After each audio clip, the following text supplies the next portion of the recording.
ئەنجا ئەگەر هاتوو کابرایەک لە دار الئیسلامە هەڵگەڕابەوە، ئەو کاتە قازی ئەوەی کە مەسئولە لە حکم دەرکردنەکە نابێ هەریەکە لە خۆیەوە بیدا. سەیریکەن برایانی خۆم، ئەمەی باسەکەم لە دار الئیسلامە، خەلیفەمان هەیە کە ئیمامی گەورەیە و پێشەوایە.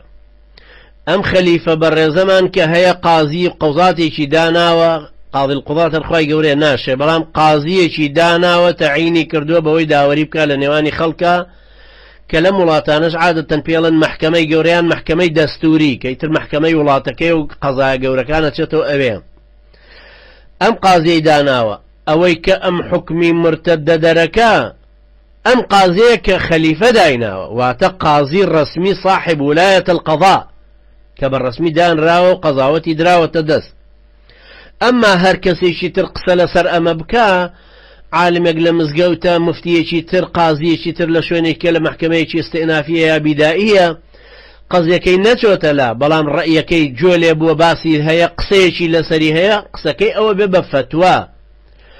مەلایەکی 12 عیلم، کەسێک داعیەک، شەخصیەتێک، شارەزایەک لە شەرع، ئەتوانێ بڵێ ئەو قسەی کە کردوێتی والله عەلەم قسەیەکی کوفرینە، دەقێک ئەیگرێتەوە بە ڕاشکاوی کە ئەم دەقەیە. بەڵام ئەم قسەی ئەو فتوایەکە و نابێ بە قەزاوەتێک، نابێ بەوە کە فعلا لەسەری بکرێ بە یعنی بهێنرێتە دادگا لەسەری و ئەو ئەبێ شاهدی لەسەر بدرێ و بەینەی هەبێ و داوایەک تەسجیل بکرێ لەسەری. وەلحاصل کۆمەڵێک شتی ترکە لەم زەمانەی ئێمەشە لە دادگاکانە ئەکرێ، لە ئیسلامیشە هەر بە هەمان شێوەیە، هەر وەکو ئیمامی سەیمەری و ئیمامی خەتیبی بەغدادی ڕەحمەتی خوای لێبێ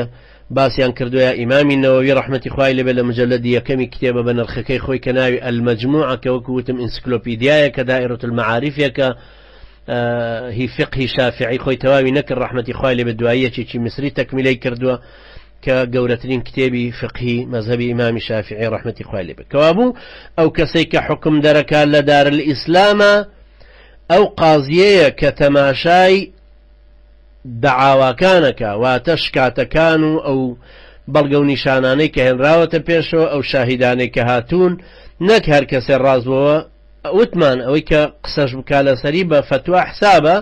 بەڵام نابێ بەوەی کە فعلا ببێتە حکمێک بەسەریا تەطبیق بێ. ئەمەش تا ڕادەیەک ئیجماعێکی گەورەی عولەمای ئیسلامی لەسەرە، هەروەکوتم ئیمامی سەیمەریە و خەتیبی بەغدادیە و ئیمامی نەوەوی ڕەحمەتی خوای لێبێ، ئیمامی ابن القيم لإعلام الموقعين باسي كردوا، إمام ابن قدامة لكتابي المغني